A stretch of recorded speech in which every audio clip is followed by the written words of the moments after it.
Una breve historia del universo diminuto, el viaje a la mecánica cuántica. Bienvenidas y bienvenidos. Soy tu anfitrión y hoy te invito a un viaje por el universo más pequeño que puedas imaginar, el mundo cuántico. En los próximos minutos recorreremos las ideas que desafiaron el sentido común y encendieron la tecnología que usas cada día. Empecemos. Si estás escuchando esto desde un teléfono móvil, una tablet o una computadora, ya estás interactuando con la física cuántica. Tecnologías que damos por sentadas, como el GPS que nos guía, los láseres que leen discos o los microprocesadores, que son el cerebro de nuestros dispositivos, existen porque hace poco más de un siglo, un grupo de científicas y científicos se atrevió a explorar un universo invisible que operaba con reglas radicalmente extrañas. La pregunta que nos guiará es, ¿cómo descubrimos un mundo subatómico que opera con reglas que desafían el sentido común y la física clásica de Newton? Para responderla, viajemos a finales del siglo XIX. En esa época, muchos pensaban que la física estaba casi completa. Las leyes de Newton describían el movimiento de los planetas y la caída de las manzanas, y las ecuaciones de Maxwell habían unificado la electricidad y el magnetismo. Sin embargo, en ese edificio imponente comenzaron a aparecer pequeñas grietas, fenómenos que no encajaban. Una de esas grietas, un problema aparentemente simple sobre el brillo de los objetos calientes, haría temblar los cimientos de la ciencia. Primero, la llamada catástrofe ultravioleta. El enigma surgió al intentar explicar la radiación que emiten los objetos calientes, idealizados como cuerpos negros. Las leyes clásicas predecían que un cuerpo negro debería emitir energía en todas las frecuencias y, peor aún, que la energía emitida crecería sin límite a medida que la frecuencia aumentara hacia el ultravioleta. El resultado era absurdo, implicaba energía infinita y contradecía los experimentos. Fue la señal de que las veneradas leyes de Newton y del electromagnetismo, tan precisas a escala humana, fallaban a nivel atómico. Haría falta algo más que un retoque. Haría falta una idea que su propio autor describiría como un acto de desesperación. Llegamos así a Max Planck en 1900. Para resolver el problema, propuso que la energía no se emite de forma continua, como una rampa, sino en pequeños paquetes discretos, como los peldaños de una escalera. A esos paquetes los llamó cuanto. Su idea establecía que la energía de cada cuanto es proporcional a la frecuencia de la radiación, mediante una constante nueva y fundamental, la constante de Planck, dicho de forma hablada, e igual a h por f. Con esa relación pudo describir la radiación del cuerpo negro y, sin quererlo del todo, rompió con siglos de física clásica. Al principio, incluso él pensó que era un truco matemático útil, no una descripción literal de la naturaleza. 5 años más tarde, en 1905, Albert Einstein llevó la idea de Planck al terreno experimental con el efecto fotoeléctrico. Cuando iluminas un metal, este emite electrones. La teoría clásica decía que una luz más intensa debería arrancar electrones más energéticos, pero los experimentos mostraban otra cosa. Solo la luz de frecuencia suficientemente alta lograba expulsarlos, sin importar cuán intensa fuese. Einstein postuló entonces que la luz está compuesta por cuantos de energía, que más tarde se llamarían fotones. Para que un electrón escape, necesita un solo fotón con energía suficiente. Aumentar la intensidad solo aumenta el número de fotones, no la energía de cada uno. Este trabajo confirmó la cuantización y reveló la faceta de partícula de la luz, hasta entonces entendida como una onda. Si una onda puede comportarse como partícula, ¿podrán las partículas comportarse como ondas? En 1924, Louis de Broglie propuso justamente eso, que partículas como los electrones tienen también un comportamiento ondulatorio. La confirmación llegó con el experimento de la doble rendija. Imagina tres escenas. Si disparas balas contra dos rendijas, aparecen dos franjas bien definidas detrás. Si haces pasar ondas de agua por dos rendijas, surge un patrón de interferencia con varias franjas claras y oscuras alternadas. Ahora lo extraordinario. Si disparas electrones de uno en uno, esperarías dos franjas, como con las balas. Sin embargo, con el tiempo aparece un patrón de interferencia, como si cada electrón hubiera pasado por ambas rendijas a la vez e interfiriera consigo mismo.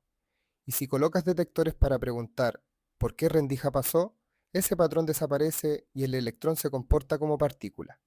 Medir no solo revela, en cierto sentido, parece crear la realidad que observamos. Estas rarezas necesitaban un lenguaje matemático. Entre 1925 y 1935, una década dorada, se levantó la arquitectura de la mecánica cuántica moderna. Werner Heisenberg formuló en 1927 el principio de incertidumbre. Es imposible conocer simultáneamente y con precisión infinita ciertos pares de propiedades como posición y momento. Cuanto más precisamente mides la posición de un electrón, menos precisamente puedes conocer su momento y viceversa. No es una limitación de nuestros instrumentos, es una característica fundamental de la naturaleza. Un año antes, en 1926, Erwin Schrödinger desarrolló su famosa ecuación, que describe la evolución de la función de onda llamada PSI. A diferencia de la física clásica, la función de onda no te dice la posición exacta de una partícula, sino la probabilidad de encontrarla en un lugar y momento. El universo deja de ser un reloj determinista para convertirse en un mundo de probabilidades. Ya no se predice el futuro con certeza, sino con distribuciones de posibles resultados. Para cuestionar la interpretación dominante, Schrödinger propuso en 1935 su célebre experimento mental del gato. En una caja cerrada hay un átomo radiactivo con un 50% de probabilidad de desintegrarse en una hora. Si se desintegra, acciona un mecanismo que libera veneno. Si no, el gato vive. Mientras nadie observa, el átomo está en superposición, desintegrado y no desintegrado a la vez. Entonces, el gato, ligado a ese estado, estaría vivo y muerto al mismo tiempo. Solo al abrir la caja, el acto de medir hace que el sistema elija un único resultado. No era una propuesta cruel, sino una provocación intelectual para mostrar lo extraña que podía resultar la teoría cuando se extiende al mundo macroscópico. Albert Einstein tampoco quedó conforme. Ese mismo año, junto a Boris Podolsky y Nathan Rosen, planteó una paradoja destinada a mostrar que la mecánica cuántica estaba incompleta. Describieron el entrelazamiento cuántico, cuando dos partículas están correlacionadas de manera tan profunda que medir una determina instantáneamente propiedades de la otra, sin importar la distancia que las separe. Einstein lo llamó acción fantasmal a distancia y pensó que debía haber variables ocultas, propiedades preexistentes que la teoría no describía. Durante décadas, el debate fue filosófico, hasta que John Bell, en 1964, formuló un criterio experimental: las desigualdades de Bell. A partir de los 70 y en experimentos decisivos como los de Allen Aspect en 1982, y con contribuciones clave de John Clauser y Anton Zeilinger, se puso a prueba la cuántica con una precisión creciente. Los resultados fueron claros. La naturaleza viola las desigualdades de Bell y el entrelazamiento cuántico es real. En este punto, la intuición clásica de Einstein falla. El mundo es tan extraño como la teoría cuántica predice. Este recorrido nos llevó desde las grietas de la física clásica hasta los pilares de la mecánica cuántica: cuantización, dualidad, probabilidad, incertidumbre, superposición y entrelazamiento. La primera revolución cuántica nos permitió entender estas reglas. Hoy vivimos la segunda revolución cuántica, la era de controlar y explotar activamente esos fenómenos para construir nuevas tecnologías. Piensa en la electrónica y los láseres, base de nuestro mundo digital, nacidos del control del flujo de electrones y de la emisión de fotones. Piensa en un posible Internet cuántico, donde el entrelazamiento permite comunicaciones ultraseguras mediante distribución cuántica de claves. Cualquier intento de espionaje deja huella al alterar el sistema. Considera la computación cuántica, con qubits en superposición y entrelazados que exploran en paralelo enormes espacios de posibilidades. O la metrología cuántica, que lleva la precisión a nuevos límites, desde relojes atómicos que sostienen el GPS hasta detectores como LIGO, capaces de registrar vibraciones del espacio-tiempo más pequeñas que un núcleo atómico. Y no olvides la simulación cuántica con la que modelamos moléculas y materiales complejos para acelerar el diseño de fármacos y nuevas sustancias.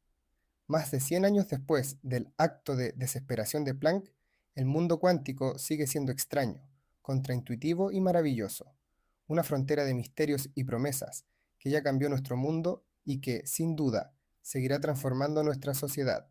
Gracias por acompañarme en este viaje al universo diminuto. Si te gustó, compártelo con alguien curioso y quédate atento al próximo episodio, donde seguiremos explorando cómo la física cuántica deja huella en tu día a día.